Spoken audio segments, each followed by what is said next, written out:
And then I started teaching it on my own a couple years later, and I went all over the country and taught that class for the rest of my time there. Oh, wow. And that really changed things. How does that happen? How do you just all of a sudden start teaching classes question. around the country? Can you get into that?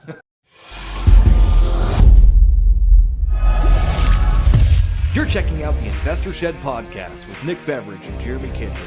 They're on the path to financial freedom, and they're taking their community with them. Stay tuned for the best free real estate investing advice on the internet.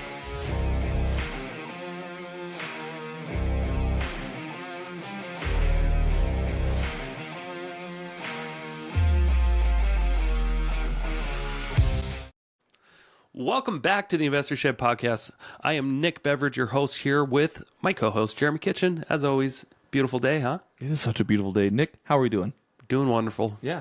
Speaking of doing wonderful, we've got a wonderful guest today. We do, don't we? Yeah. I had a really good time talking to Mo. We talked to Mo Smith today. She's doing a lot of really cool things, but we dive into how she uses a 203K loan to buy investment properties. Not what I said in the podcast because I'm an uncultured swine. I feel like the 203K loan is like an old, really good movie, like Ace Ventura: Pet Detective, that people just forgot about. Yeah. But okay. you'll watch it again, like, oh, this is good. I can't believe we forgot about this. Yeah, but then people need to be reintroduced to these classics because I didn't even know what this thing was. Yeah, the FHA 203K loan, we'll get into it. So you guys just got to wait. But first, what kind of food should people be eating, Jeremy? It's your turn. What kind of food should people be eating? I had a really good one before I came here. I know last week, I hope people enjoyed the banana burgers. I hope they've done some research. So like, you know, That was a top 5. Yeah, I would say that looks good. What I would do is spaghetti. Your mom's spaghetti. Vomit on your sweater already. It's mom's spaghetti. So mom's spaghetti is what I want you to have and enjoy while this episode is playing. We've used spaghetti already. Spaghetti already. It's mom's spaghetti. Hey, everybody. I'm Mo Smith. Welcome to the Investor Shed podcast. I'm really excited to be here today. So I live in Everett, Washington, and I'm a life and business coach, and I spent 8 years in the real estate industry. And then when COVID hit, I recognized that it was time for me to leave, start my own business. And so I jumped with just enough money to last me about a month and a half. And I've been going 3.5 years now, and I love it. I do not only coaching, but also workshop facilitation and retreats that I put on. And then I also host retreats for companies. So that's a little bit about me. Yeah, okay, wait, back up real quick. What kind of work were you doing again? Oh, before this? Yeah. I was a director of operations for a real estate team for 8 years. Oh, okay. Mm-hmm. What, so like a real estate sales team? Mm-hmm. It's called Pickett Street Properties out of Bothell, Washington. Gotcha. Yeah, I've run a real estate sales team. That piques my interest. I thought you said you researched our guest, Nick. You didn't know this? You didn't know this? Her current stuff, she threw that in the garbage. And she went and started her real life because, real estate's it never stops. Right. Today, Mo, thank you so much for joining us today. We really appreciate having you here, and I'm excited to hear your story. Like you said, you've done some real estate stuff, but I really want to get down in some nitty-gritty life, beautiful moments in your life too. We'll kind of touch on all those, but again, thank you so much for being here. Really appreciate it. Thank you for having me. I can already tell we're going to have a good time because before we even hit record, these guys they've been hitting record since I got on. Yeah. That's content, people. So tell us, did you grow up in Everett as well? I grew up in Seattle, so just south of here, about a half an hour. Yeah. Okay. What was it like? What was it like growing up in that area? Amazing. I have 3 younger brothers, and so I just had a lot of fun. I have a big extended family. I have I think 20 first cousins. Wow. And so they all live in the area, and a really tight immediate family. So my mom and dad and my brothers are some of my best friends. Yeah. Okay. Awesome. And what got you into the real estate field? Well, at the time, I just kind of fell into it, and I was not happy about it, actually. Yeah. I was just looking for a new job. I had just left the Seattle Art Museum because I was burnt out, and I was starting to have panic attacks because certain projects weren't being moved forward fast enough, and I like to get things done. And so I just asked all my friends, hey, who do you know that's looking for someone? I will take anything right now. I just want something different. And I just happened upon an interview with a guy named Jesse Moore. And at first I was like, there's no way in hell I'm taking this job. Real estate agents, salespeople suck. I don't like them. Yeah. But I ended up taking it, and I ended up staying for almost 8 years. So it changed my life in the best way because I learned that I can run a small business. I'm actually really good at all these different aspects of business. Okay. So how big was this real estate team when you joined? When I joined, probably 7 people. So we had an investor department. A third of our business at the time was investing and flipping at the from the auction. And then we had the traditional and Keller Williams language, the MREA style team. So we had a listing department, a buyer department, and an investor department. And it fluctuated anywhere between 4 to 10 people during the time I was there. Okay. Wow. And what was your role when you got hired on? My first title was team administrator. So first thing that comes to my mind, because I just say shit, basic bitch. Like I was like, anything you need done, I get it done. Yeah. I did all the listing paperwork, and I was really learning the business for the first 2 years. Yeah. Well, isn't that a great way to start, though? I mean, I wouldn't put that down necessarily. No, it's nothing to put down at all. That's sometimes the things that come to my head are things that I would say to my mom. Right. Yeah. No, it was very difficult, though. The first 2 years were actually 2 of the hardest years, I would say, during my time there, because I thought something was wrong. I've always been a very high achiever. I was very good at every job I'd had before. And I thought at one point I've met my match. I'm not that great at real estate. But what I learned was that the team leader, Jesse, and I really started to have really good conversations because we had to. Because I was like, I'm going to have to leave if I don't figure out how to handle this workload. Because I was working till 6 o'clock, 7 o'clock at night, completely stressed out. And so that actually prompted a conversation with Gary Keller, the founder of Keller Williams. One of his assistants called her up and just said, "Hey, am I average, or like what's going on here?" And so she let us in on a little secret that like we should have hired someone 9 months ago, because one of the things you learn in business, right, is you just got to learn what your capacity is, and you have to be able to communicate that. And so it started that started my whole personal development journey when I realized, I am actually really good at what I do, and I just have to learn more about myself. Sure. So did you find yourself like overwhelmed by repetitive tasks? Or I found myself something else? overwhelmed by probably the mix of all the types of different things I had to do. And so for the first time ever, I wasn't just working in the docent program department, for instance, at the Seattle Art Museum. I was just in the education department.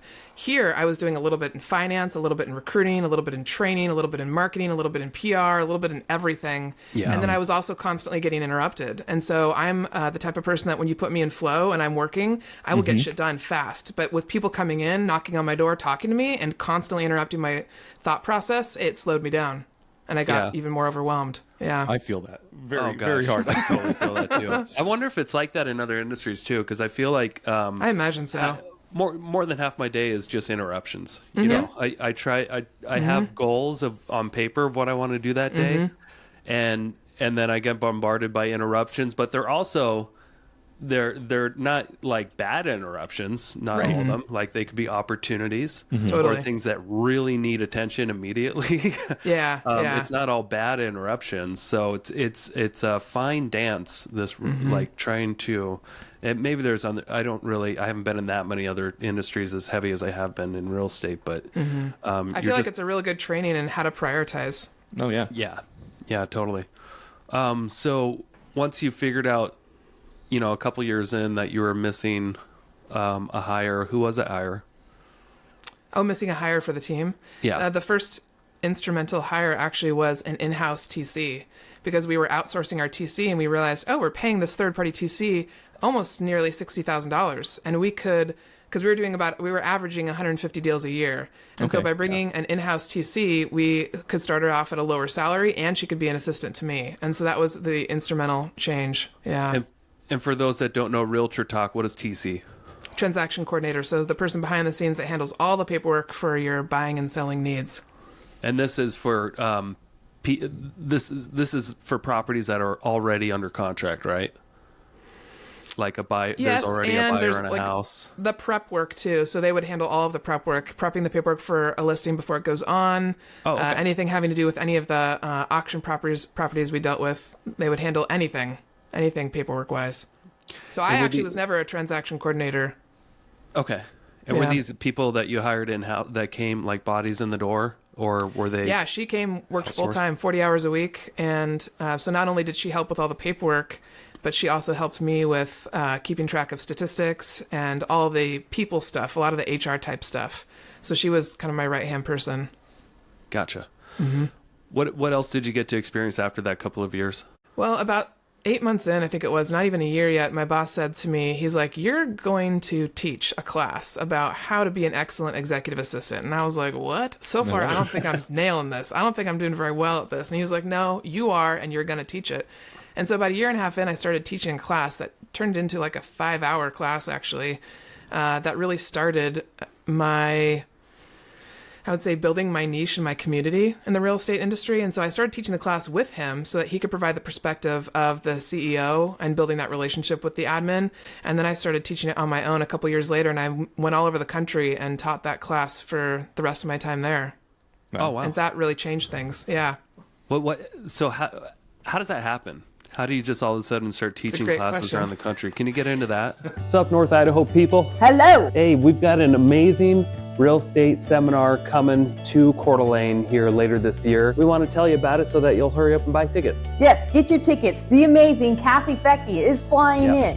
AJ Osborne, the king of self-storage, is flying in. Steve Rosenberg, y'all know him, he's muscly. Brad Chandler, changed your life. Tom Millwright, man of the hour. Get a free book too when you sign up. Quickly, do it before the end of the month and you'll get a free book. Yeah. So my background is I have a master's in social work, and I'm also an artist. I had a photography business for about 8 years, and my family is full of teachers, and so I wanted to go the opposite direction because I found that I've always wanted more, and so I knew I didn't want to be a teacher with a regular 9-to-5 type job, but I also knew that teaching was in me, and I love helping people understand things. And so I was like, well, I'll give it a try. And what I got addicted to was the opportunities that come when you teach. So it was like every classroom I met people who would give me new information or would help me build relationships. And this was how I started to build a community of admin across the country that first attended my retreat that I then hosted in 2017. So it all just I got addicted to networking and opening up my eyes to all sorts of different opportunities. Yeah. Can you go into exactly but how do you even get to that point? Like how do you go from I'm working for this guy to now I'm buying plane tickets and I'm teaching to random people? Yeah. No, like was this a Keller Williams thing, or was this something that you created? No, it probably was from the perspective of Jesse. He had started to teach. He was teaching a class. I forget what the title of it was, but he would teach to people in the area about how to build a team because it was still pretty new in the Pacific Northwest area to build a team the way that he was. And so he was teaching. So he was like, he saw the benefits of it and he knew that I could see benefits of it. And then I knew instinctively, because I had also been in charge of teaching some classes to the docents at the museum, I knew how to build a curriculum. I knew how to build an outline. And I didn't know that what I was going to teach was going to be unique. I didn't know that the way that I think about systems and processes was that different, but it was, as it turned out. So I built a class that really showed, here's all the systems and processes that we use. Here's how I think about them. Here's how I handle people. Here's how I hire people. And people found it to be really helpful. So I just kept going. Yeah. Perfect. I can imagine people found it really helpful, honestly, when you take that and you take your own personal experiences, right? Because a lot of the stuff that people teach, just cookie cutter, like this is the thing. Yes. But you're adding this is how I'm feeling in the thing. Yes. And that's just a whole new revelation as far as teaching goes. So Yeah, that's really totally. cool. Thanks. Yeah, and I think a lot of times too, what I found with admin, especially in the real estate world, is 93% of admin across industries are women, and I was definitely one who did not speak my voice very well at all until I was about 35. Gotcha. And so I had a lot of opinions on things that we were doing that I was not voicing that could have improved our systems and processes and all sorts of things at a much faster rate. And so I had to learn how to speak my voice, and I think that's one thing that people really found to be intriguing. Gotcha. Let's kind of dive into that a little bit. Okay. Nick's running out real quick. Sorry, his door was ringing, so That's okay. he's back. All right. That my daughter's knocking at the shed door, trying to say goodbye before she goes to school. That was very sweet of her. I saw that. That was very sweet of her, but I'm going to yell she's at her saying later. goodbye. Don't yell. You spray her with a hose. It's humane. Oh my god. I'll wait till she gets back from school, and then I'll... No, but yeah, do going forward. something So obviously you learned to teach and you learned to do all this stuff. I want to kind of dive into how you did that, Mo. Right? So you had your team leader who basically forced your hand into doing teaching. Was that correct? forced my hand. Well, you said you're doing this. Am I correct? Yeah, if I didn't want to do it, it wouldn't have happened. Right, so I had to. sure. Yeah. But like it sometimes it does take a little bit of a push from Prompting. somebody else, because Absolutely. I like Nick's done a lot of that for me. He's pushed me into an almost uncomfortable scenario, but it's ended up working out really well for me. Yeah. Oh, yeah. But you're right. It does have to come intrinsically. Like, you have to do that yourself, and the choice has to be made from you. It just did you get any kickback for that, or? The idea would not have come to me if he hadn't said that. Sure. I think maybe a couple years down the road, watching him teach, I would have said, "Hey, I'd like to do that." But he definitely prompted me. Yeah. Sure. And like, I mean, I've only been in front of audiences for the last like couple of years, but I can absolutely say like it's the best place to be if you're trying to network, or if you're just trying to get your message out there. To be honest with you, it's Totally. Yeah. Like, I love teaching. I love being in front of people. Like, again, give me the spotlight. I'm a Leo. I'm not sure if that has anything to do with it, but like, I love trying to, the typical thing for a lot of people is educate and entertain. I try to do laugh and learn. Yeah. So I try to make it into like a slight comedy show when I'm up there, just so I can feed my own comedy instincts. I love it. Yeah. So, I had a really good question in my mind, and then I forgot all. Oh, I no. forgot it. That's okay. Yeah. Let's just keep Oh, going. wait. Yep. Nope. I dropped it again. All right. Well, what I want to talk It'll about. come back. Okay. So what I want to talk about, Mo. Obviously, you've done a lot of teaching, and we're going to get into some of your programs in a little bit. But you specifically have used an investor loan that not a lot of people have used in order to get your investing career started. I saw you speak at your I Love It When your was it the Secret Sauce? Oh yeah, the social media and your secret Social sauce media class. one, yeah. And you started talking about your investing, and I'm like, I've heard this loan probably twice in my life. I've never given it any sort of mind. Can you kind of break down like how you started getting into the investing world and like what that actually meant to you? Yeah, absolutely. Changed my life. So we used to host Thursday night investor meetings back when I first started on the team, and so every first Thursday of the month, we'd bring in investor clients, and we would teach them something that was going on in the market, and then also go over any new available properties. Because at that time, we were purchasing at auction, flipping, and then relisting, selling. And so our mortgage lender is really the one who started all of it. His name's Cody Touche, and he's now with Movement Mortgage.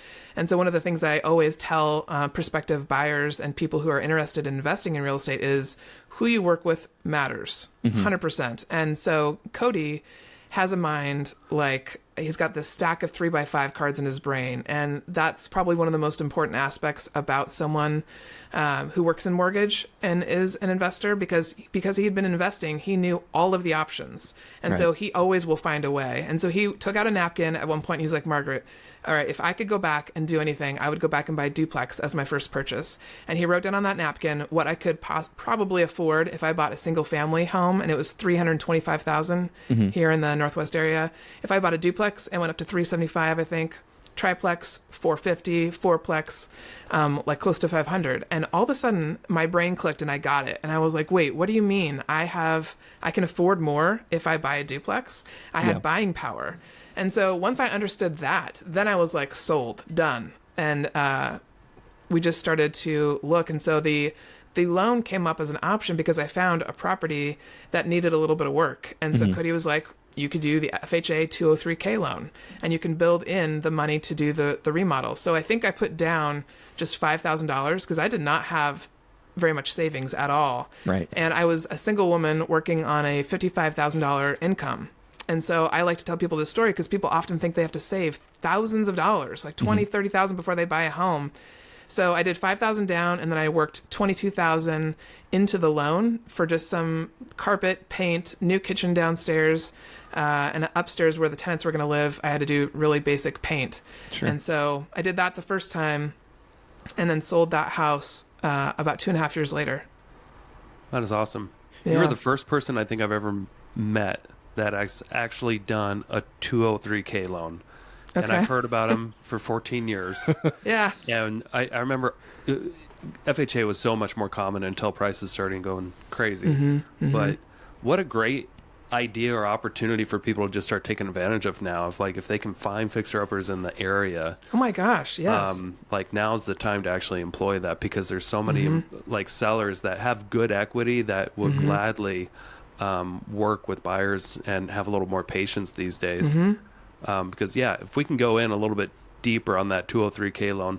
The things that kind of make it hard is like you have to, from what I remember, and you tell me if I'm wrong, but you have to have like a home inspector who's certified in it, like inspect the whole way as you go, and they have to like inspect the contractor's work, and they're constantly reporting back and forth to the lender. And it's just really hard to find like a good contractor and a good inspector that work in tandem together, that aren't too busy, that can get everything done in time and on budget.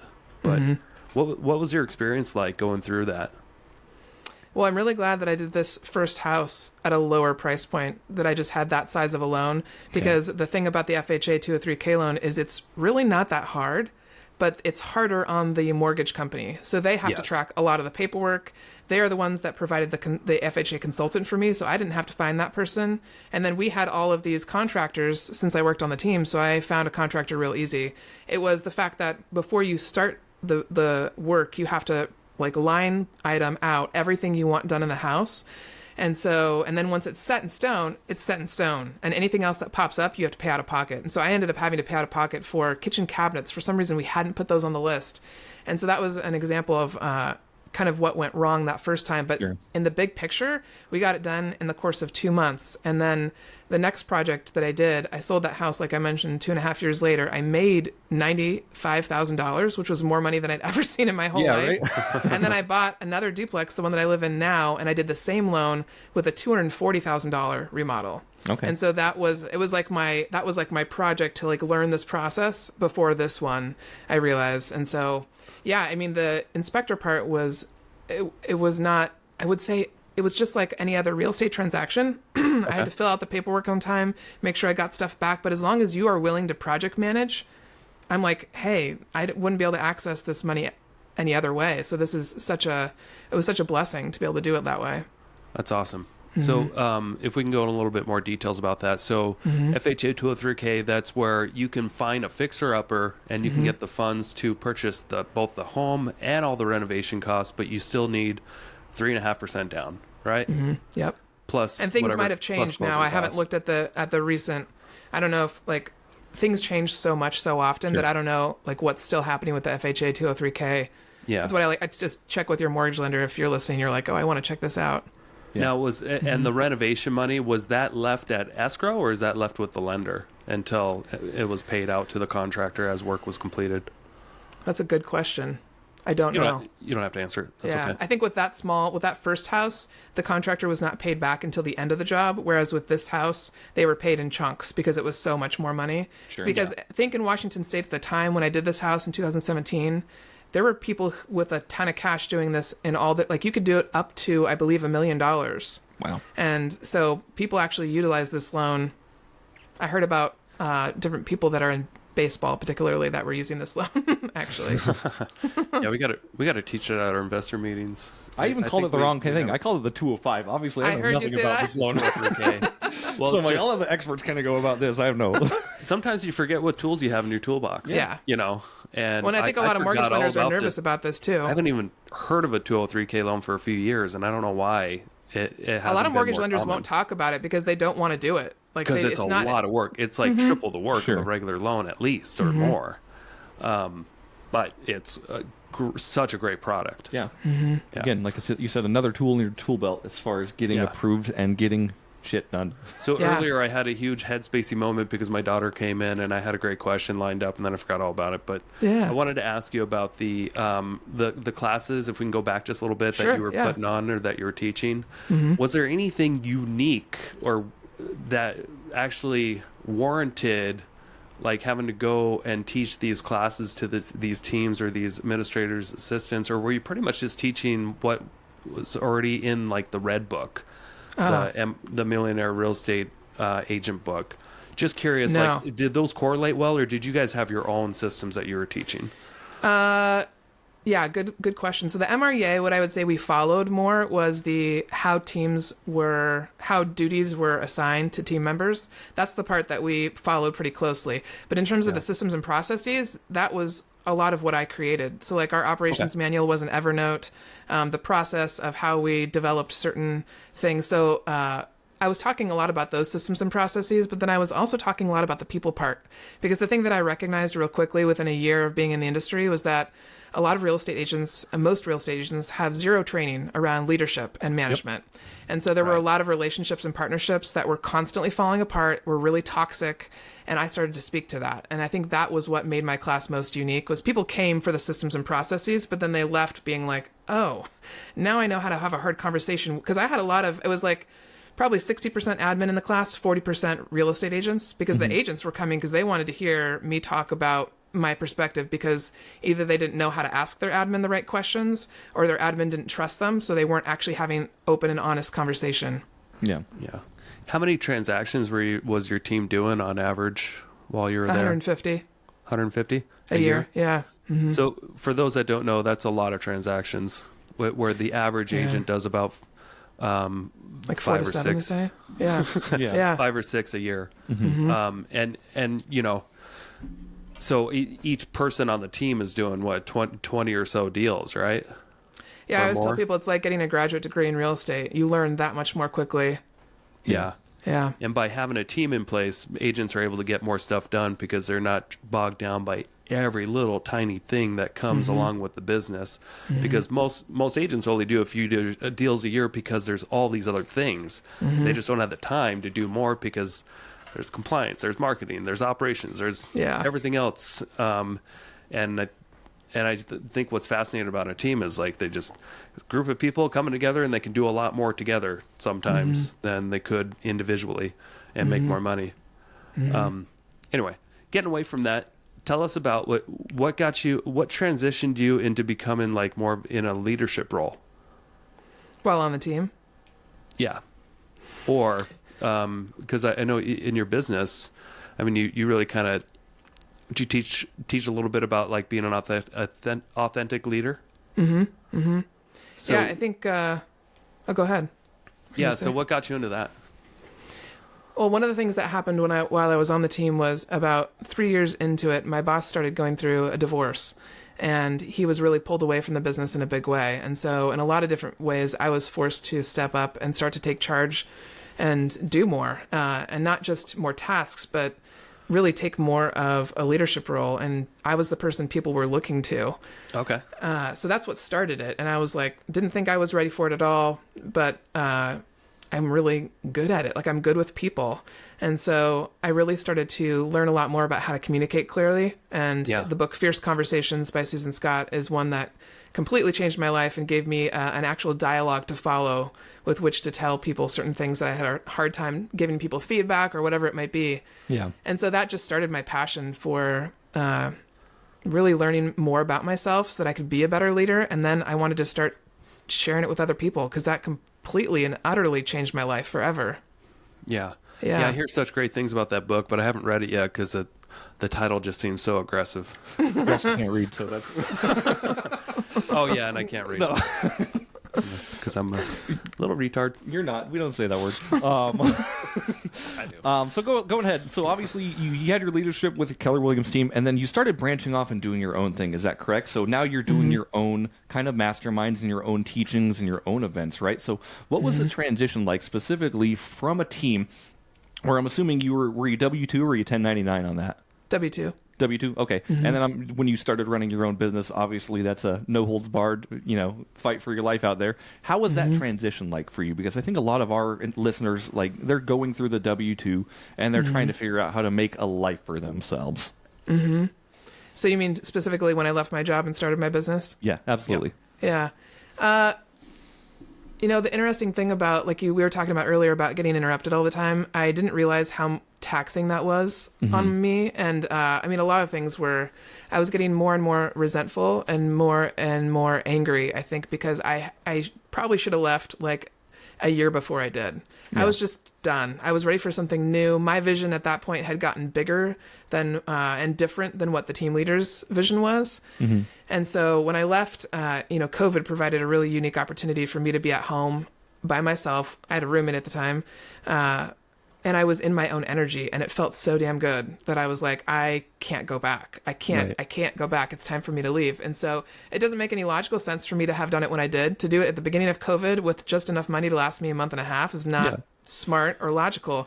But at that point, I stopped leaning so heavily on my logical brain, and I started leaning more into my intuition, and it just felt right. And so I took the leap and haven't looked back.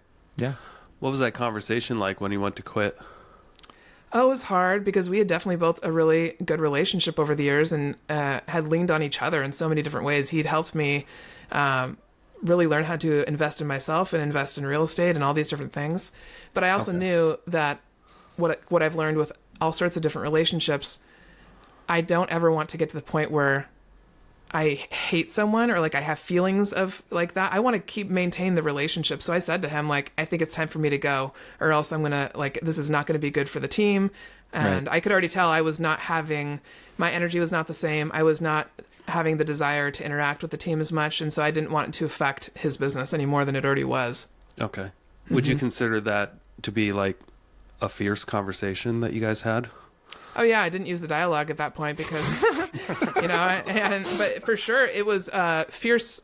Susan, it's funny that people get caught up on the name of it because she had to have that conversation with the publishing company about the word they were going to use. It was before fierce, it was going to be something else. And fierce really meaning honest. Yeah. Tangible conversations. Yeah. But fierce really meaning super honest. And I think that's the thing that I really value more than anything is real, deep, true honesty, which can sometimes be painful. Yeah. Okay, cool. So what was it like your first month on your own? Scary. If you can remember. I jumped on a plane the day after my last day, and I went to Denver, Colorado to meet some people that I had been networking with since COVID started, called Stronger Together. Okay. And it was just a group to like keep us all together and keep sane while COVID was starting. So I jumped on that plane, went to Denver, and then I went to Arizona to hang out with my brother Ben for a little while. And then I came home, and I was like, all right, the month of August, started my website, started everything up, and I got my first client 5 days before my mortgage was due in September, which was when I needed like $5,000 come September 1st. And all that money came in like 3 days before. Yeah. Yeah. It's funny how the money always tends to come in just when you need it. Right. When you're an entrepreneur. Yeah. Yeah. I don't know how that happens, but it I always have no does. idea. But yeah, I want to dive into like what you're really doing right now, Mo, because obviously, I mean, again, you're doing masterminds, you're doing coaching. Tell us just like about you and how that all came to fruition and like where you're going with it, if that's okay. Oh, sure. Yeah. I mean, I think it all came around during that journey at Pickett Street. So what I recognize is that I'm really good at creating a space where people feel safe to share. And when people feel safe to share, that's where magic can happen. Like all of a sudden you can build things that you never could have built before because someone's being honest about what they really truly love to do versus what they don't like to do, as a really simple example. So I got really good at that through hosting retreats while I was at Pickett Street. And I remember right before my first retreat, the girls that were there from all over the country were about to come into the cabin. And I said to myself, I could do this forever. Like, this is so much fucking fun. This is so easy. This is so exciting that I could do this forever. And so I took that energy with me into this business. And I've just decided that I am only going to do things that fill my cup. I'm no longer going to do things that don't feel fun to me. It's not worth it. Yeah. If you can only give one piece of advice to a brand new entrepreneur that just left their job, that does need to come up with some actual money in the next, 3 months or something like that, what would be the one piece of advice that you can give somebody? It's a great question. And right now, the answer that comes to me, which is probably going to be really hard for that new entrepreneur, is to be really quiet and still. And allow, rather than going and taking a lot of action, which is what we're trained to do, especially in Western society, I prefer to take inspired action. So rather than take 10 steps to reach my goal, I only want to take 2. It's easier, it's far less work, and you can do that by actually like listening to your inner voice and taking the steps that are actually going to get you farther faster. So it feels really counterintuitive and it feels really painful, but it actually works. Yeah, no, I totally agree with you. A shit ton of action is not always going to get you the results that you want. And I can absolutely testify to that because I spent years growing my real estate business to a big thing, and then I spent another couple of years absolutely destroying it by making all kinds of actions and decisions. It's true. So action isn't always the best thing. I agree with you there. Sometimes just be quiet and observe for a little bit and really focus in on what you want, because you can make things happen in an instant. I feel like They can change in 5 minutes. Oh yeah. Yeah. And just to dive into that a little bit more too, Mo. So you called it intentional action. Was that correct? Okay. Inspired action. Inspired action. I apologize. So how okay. how does somebody go from taking the 10 steps that they don't need to take to really like hyper focusing in and doing the 1 to 2 things that are really going to push the needle forward? Like, how does someone discern the difference there? That's a great question. I think the number one thing you can do is regulate your nervous system. And so the more you pause and you get quiet, the more you realize how much we're overstimulated in our environments between TV, movies, music, news, all these different things. So our bodies are kind of constantly in this state of stress. When you start to remove that, you can start to recognize that you might, like, for instance, during the week, I might get only 1 or 2 inspired action steps, but I will know it because I'm like, oh, I need to call this person.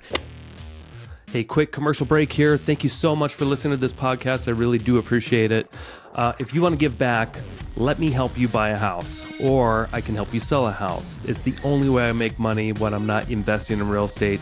I don't make money on this podcast or the events I do, but I do make money only when I help people buy and sell houses. So if you're looking for your next investment and you're here in North Idaho, I want to help you personally. If you are not in North Idaho, I can still help you out. I have a vast network of referral partners all across the country in Keller Williams Realty, and I can find the right real estate investor savvy agent for you so you don't have to. It doesn't cost you a thing. Thank you for your support. Back to the show.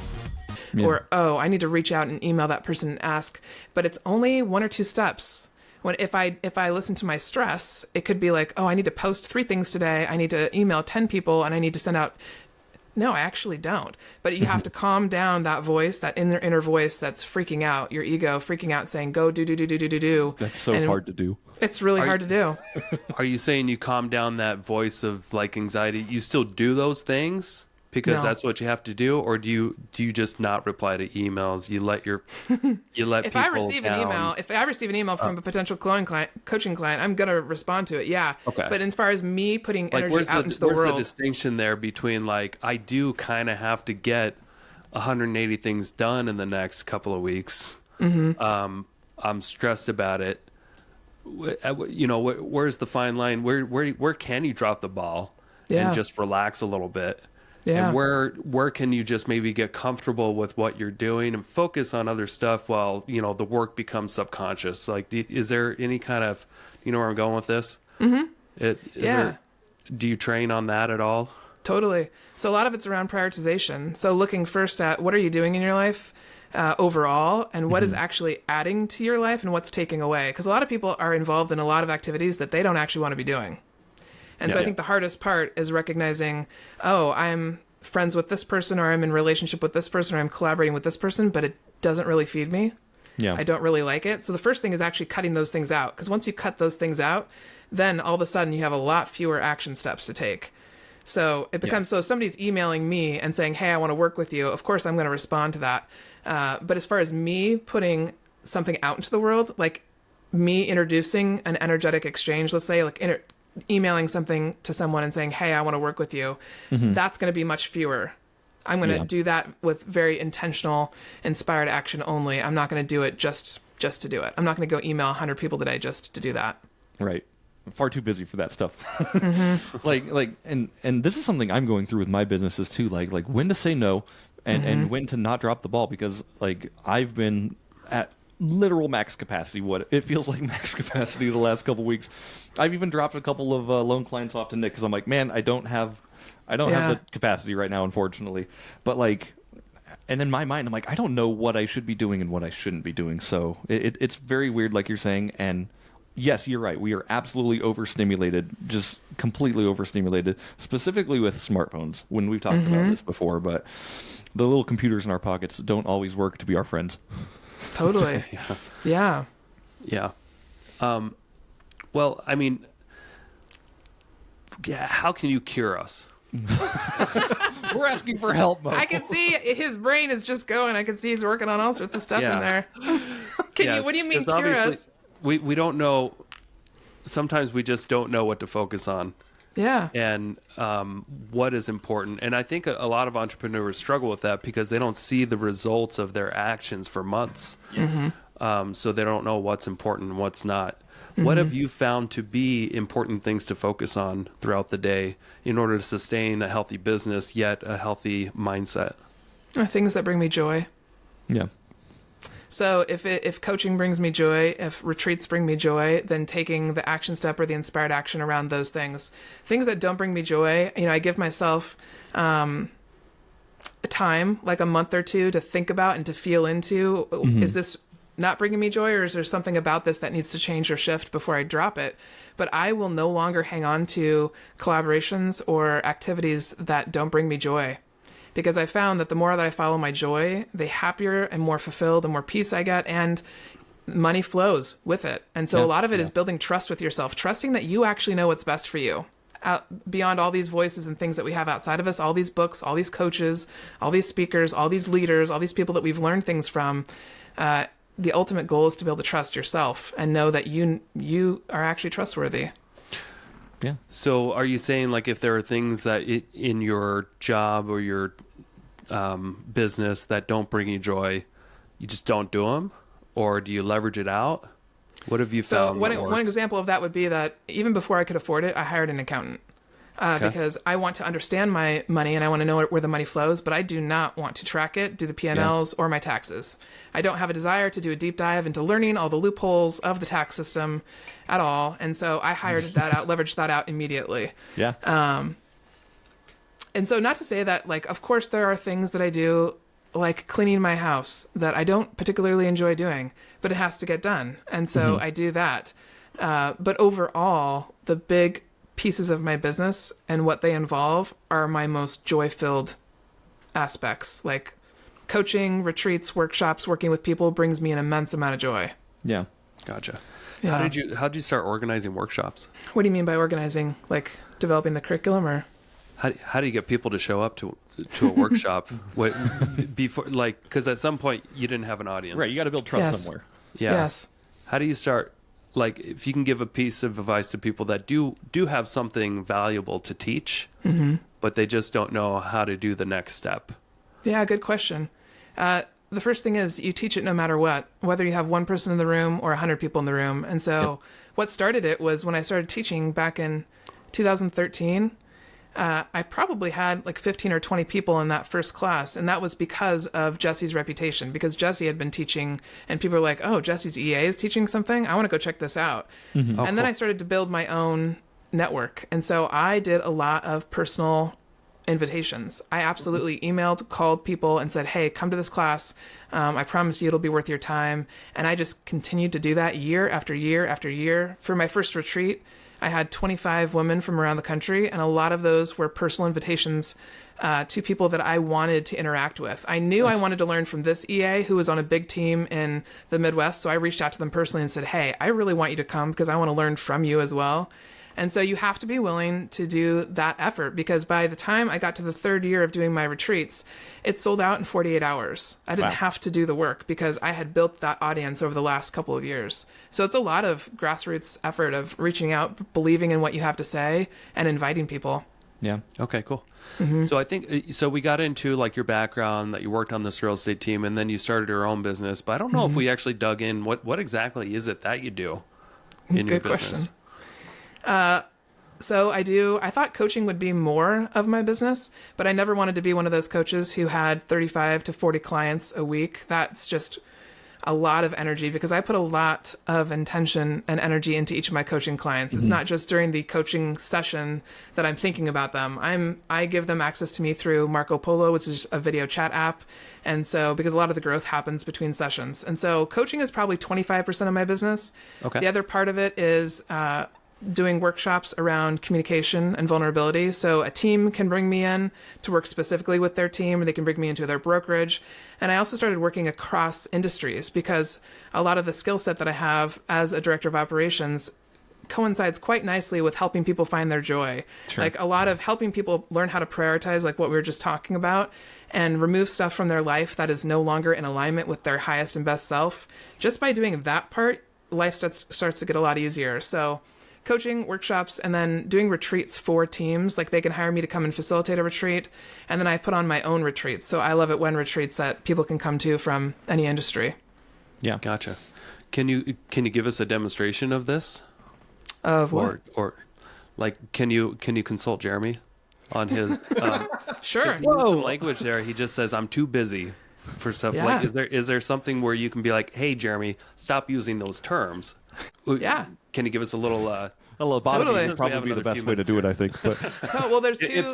if you're a willing participant? I mean, if Mo's willing as well, I mean, we got you on the podcast here. Well, we don't have to go super personal for this. There's two activities that come to mind right away when you talk about that. One of them is one I just made up is a you know the strainer that you use in the kitchen that you put your veggies in and strain water through, or noodles or whatever? Yeah. I print out a picture of that strainer sometimes for classes that I teach, and I have people, they each get a copy, and then around the strainer you write all the things in your life right now that are draining you, and even the littlest bit, just a little bit, like interacting with your neighbor's dog, whatever it might be.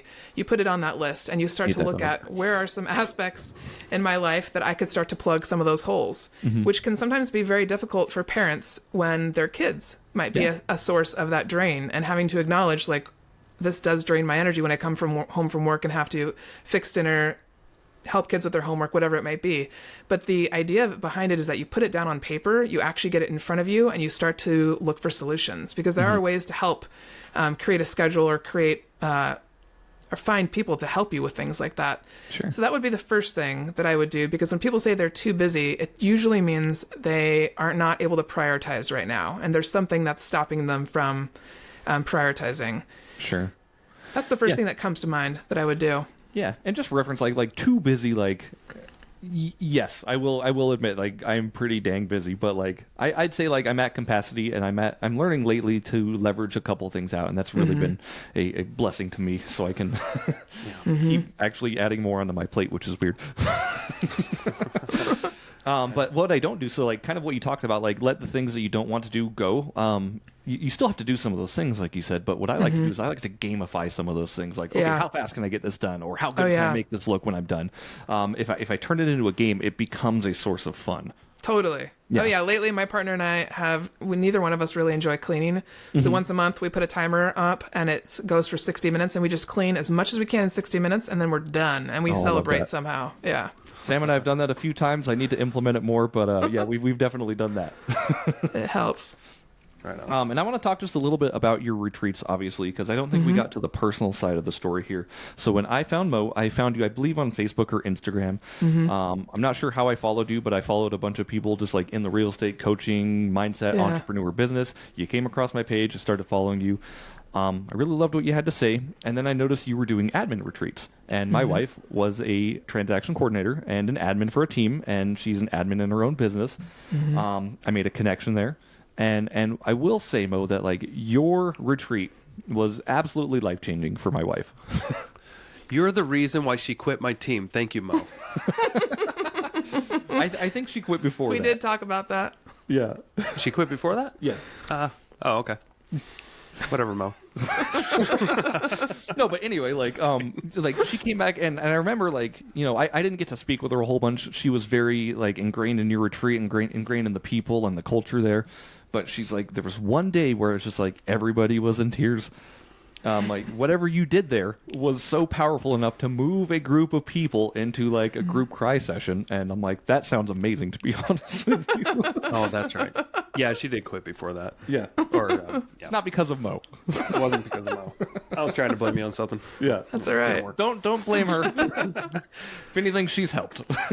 But what's that like, changing people's lives on a regular basis when you get to do these retreats and you get to have these interactions? Like how filling is that to you to be the person or be the source where all these people can come together and learn and grow and be vulnerable together? Like, what is that like?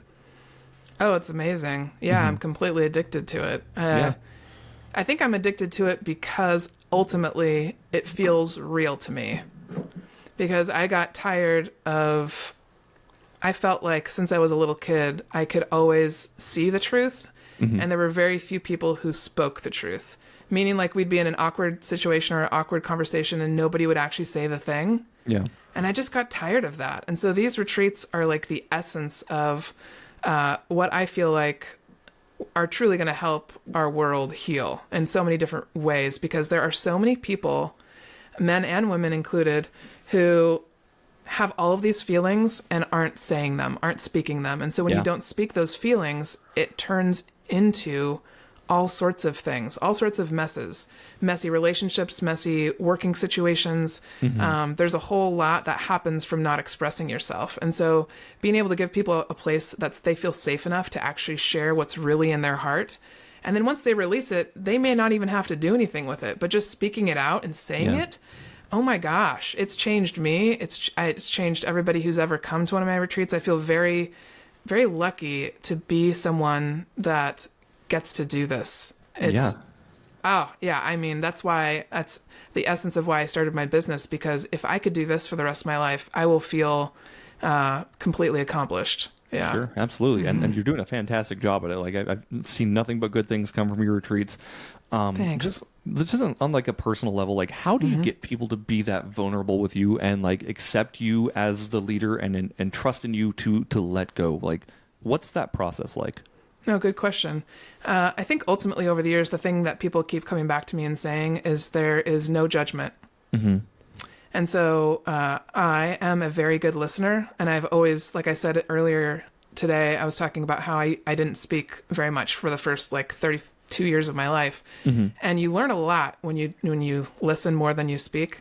And so when I'm with people, unless they're asking me questions, I'm typically the one asking them questions, and I'm deeply listening. And when you deeply listen, the things that you can say in response become way much more powerful. Like it's way more powerful for me to say 5 words to someone than it is to say 365. Sure. Anise Kavanaugh is someone that I often quote because she's completely doing exactly what I needed research-wise to show to executives the importance of this work around energy. She shares that 93% of your impact is due to your presence. Okay. Only 7% is due to your words. Interesting. Okay. And so by creating an environment where people understand they are not going to be judged for what they say or share, that level of safety, if we look at Maslow's hierarchy of needs, that bottom of the triangle is all about psychological safety and physical safety. Do you have a place to sleep? Do you have food? So that's literally how I think about setting up my retreats is, okay, I want to make sure accommodations are comfortable, which for that retreat that Sam came to, it was not, the best in terms of accommodations. Sam shared a bed with a girl. Yeah. It was a whole Y'all experience. made it work. But that's definitely what I consider first. Too. Like Sam slept with Katie. I'm not going to say her last name, but like Katie got Sam pregnant because she was on this retreat. She That did. became the joke because when Sam came back from this retreat, we found out that she was pregnant, and she manifested that. Like we made it happen, and a lot of her manifestations and her outlook was definitely thanks to you. Like I can only do so much as a partner. I know that's like a limiting mindset, but like she listened to you, and that was really great. Oh, well, I think a lot of it too is about helping people realize their power. So sometimes they just need to hear it from a different voice. You might have been saying a lot of the same things that I said, but sometimes it's a different voice. And our body responds to our thoughts. Yeah. And so if we can change how we think about things, our body will respond differently. Isn't that weird? Like our own negative self-talks, and like from the people that we love the most, we don't want to hear it. Isn't that wild? It is wild. Like a complete stranger could tell me like they're proud of me, and that would probably do just as well as somebody in my life who's like, hey, you did a good job on this. But can we talk just? I know we're Same with negative. Same as with well. negative. Yeah. Can we talk about like negative self-talk for a Sure. minute, Mo? Do you do any kind of teaching on that, or like what's some? Just this culture again it's so. People are so ingrained on their phones. People are constantly comparing themselves to other people and to what they don't have and what they should be doing. Your mind is like the greatest weapon, for better or for worse, against you or for you. Like, do you have any good self-talk for people or good self-talk techniques to maybe help get them out of their funks?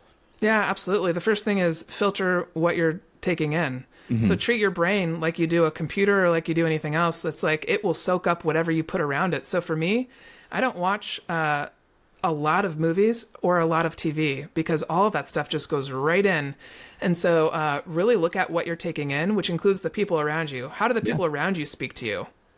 Because most likely, if you have a lot of negative self-talk, there are probably some people around you who reinforce that, whether it's joking about it or whatever it might be. So first look at what you take in.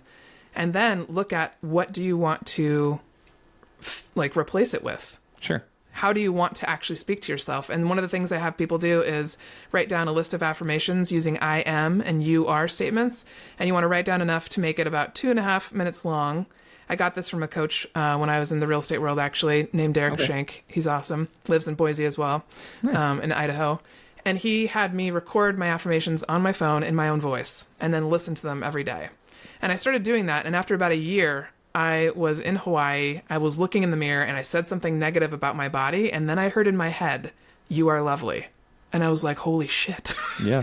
It just worked. And so when your brain hears your own voice saying those things, it's much different than listening to someone else saying those affirmations.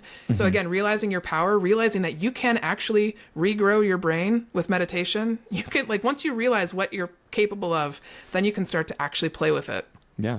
How often do you, so if you're going to take this approach and record yourself doing affirmations, how often should you be playing it to yourself? And does it matter what time of day or for how long, how many times it's repeated? Good question. So follow your intuition, whatever feels right to you. You might have to listen to it 3 times a day if you're finding yourself really getting down on yourself at different points. Also, I would take note of when do you do that?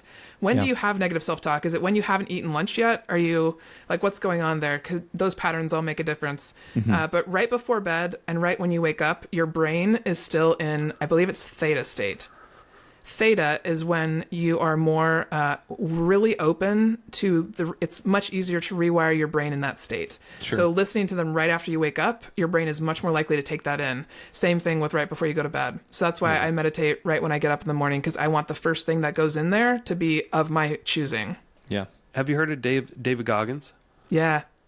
So have you heard that he, on all his negative comments on social media, he'll record himself saying that? Wow. Oh. And then he'll play it back to him as he goes to bed so that he wakes Wow. up furious the next day to tackle another day. He's a different kind of animal, man. My So God. do you, Yeah. so you I recommend would- maybe not taking that approach? That's really interesting that you bring that up, because I asked my partner to check out that book. My partner is an avid reader, and we talk about David Goggins quite often, actually, because the thing I don't agree with is I am choosing not to use pain as a motivator anymore. Well, I think, he had an abusive childhood. Sure. More abusive than most. Sure. So I think he's just needs the pain in his life to move forward. I always tell people, after I listen to David Goggins, I really have to go listen to Mel Robbins. I gotta be okay, he hates me, he says I'm not enough, and I need to be you're loved, you are enough. But then I don't know what I'm supposed to believe anymore. Maybe you need to listen to less people and listen to yourself. Record yourself. Maybe I do. That sounds great, actually. Just listen to this podcast. Something Ed Milet does that I thought was really powerful too. So when you do have those, automatic negative thoughts in your head, he visualizes scratching them out with a coin. Right, like a scratch ticket. Yeah, like a scratch ticket, right? I'm down on myself. I'm never enough. You just scratch that, and he's eventually your brain starts to build up scar tissue around the scratch, where it's no longer a scratch, and it's just you can't even see it anymore. So, and you just train yourself. Again, the thing in our heads is. It's a little blob of jelly that could maybe power a light bulb that gives us anxiety, but can also be the greatest tool that we know how to use. So it's just fascinating how brains work. It's also interesting to talk back to that voice and say, hey, why do you think that? Yeah, that's Because usually there's a part of yourself that either from childhood or from some part of your life that is trying to express itself. Mm-hmm. Yeah. Yeah. I like Bedros Keuilian. Have you ever heard of that guy? No. Oh, anyway. Yeah, when it comes to negative, self-doubt or negative talk, he likes to envision himself tying that guy up and throwing him in the trunk of his car. Wow. As he will drive through the day, and then he can always let him out at another time, but for Okay. now he's tied up in the back of the car. Wow. I like how there's some very aggressive examples coming out. Yeah. Like, tie him up, put him in the back of Well, the you're car. talking to guys, so that's sometimes. I'm more sensitive than most guys, man. Don't lump me in with guys. Okay, guy. Okay, guys. All right. Well, we're getting close to the hour mark here. I do want to do a couple wind down questions.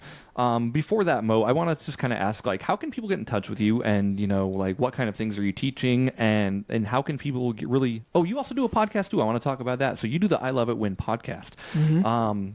Where can people find out about your podcast? Where can people find out about your retreats? Or where can people find out more about you and what you're doing in general?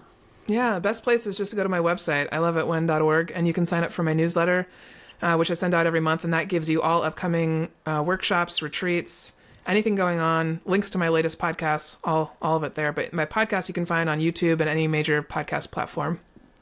Perfect. What about minor podcast platforms? Mine are too, yeah. Oh, we only all do the in research. between. We're not on Google. Sorry. But yeah, Nick, do you have any final questions before we kind of get into the wind down? No, we're good for the wind down. We're hitting our time. Awesome. Yeah. Well, hey, Mo, thank you so much again for joining us today. Like, I seriously love talking with you, and I love everything that you're doing. I think it's fantastic and fascinating. You are changing people's lives on a daily basis, and if you don't know Mo, you definitely should. So we're going to do some questions, if that's okay. Sure. The first question is, what's one business or investing book that you recommend every single person read? And I'm going to go out on a limb here and say it doesn't even need to be business or investing. I'm going to say, what's the most impactful book you've ever read? Ever read? Dang, well, ever read, I'd have to say Fierce Conversations that we talked about. Yeah, I love By it. Susan Scott. Cool. Well, then we've already got that recommendation. What's another book that you could recommend? Well, the next one that came to mind that I was going to say was The Buddha and the Badass by Vishon. If you haven't read that yet, fantastic book. The Buddha and the Badass? Yeah. I love it. That's a great title. Yeah. Next question for you. So, if you had $30 million just randomly gifted to one of your bank accounts, what would you spend it on? What would I spend it on? Fantastic. I would buy a bunch of investment properties and set up all sorts of different passive income to fuel what I want to create. Yeah. I love it. And then you can go do everything you want, right? So free up yourself, free up your time to really cater to your soul. I love that. Next question for you, Mo, is how do you define success? Fulfillment. So I think redefining what success looks like has been a real process for me these last couple years. Trying to get out of the hustle and grind mode and into finding out what really brings me happiness. And so when I feel fulfilled, that's when I feel successful. Yeah. I love it. Nice. That's a really good answer. Yeah. Like, we talk to a lot of people about what success actually is, and it really comes intrinsically from a personal value. Like I can be a success and not have any money in the bank. Like the money doesn't matter. The money will come when it comes. Fulfillment definitely is a very good answer for that. Next question for you. Cool, If you I had passed the test.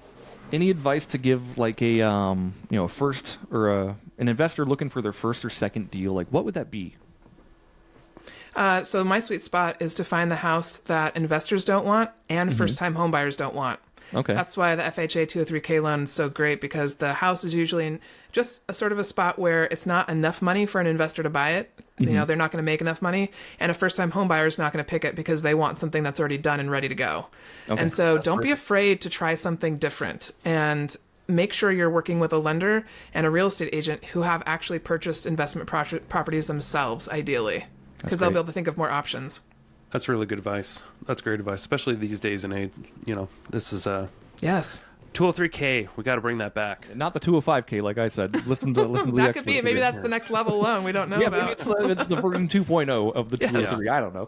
Yeah, when you said, I was like, what is a 50K? Don't I said 5? Or yeah, I don't know what I'm 205K doing, man. or something like that. Last question for you, Mo. So when you're not coaching people or changing people's lives or running your podcast or Like, what do you do with your free time, and what actually fills your cup outside of work? That's a great one. I haven't, outside of like a few things these last couple of years, I haven't been able to explore that as much since starting my business. So before it was playing volleyball. I played a lot of co-ed volleyball, but now it's probably getting outside and traveling. Like anywhere where there's water and mountains is my jam. Yeah, I love it. Nice. Being outside.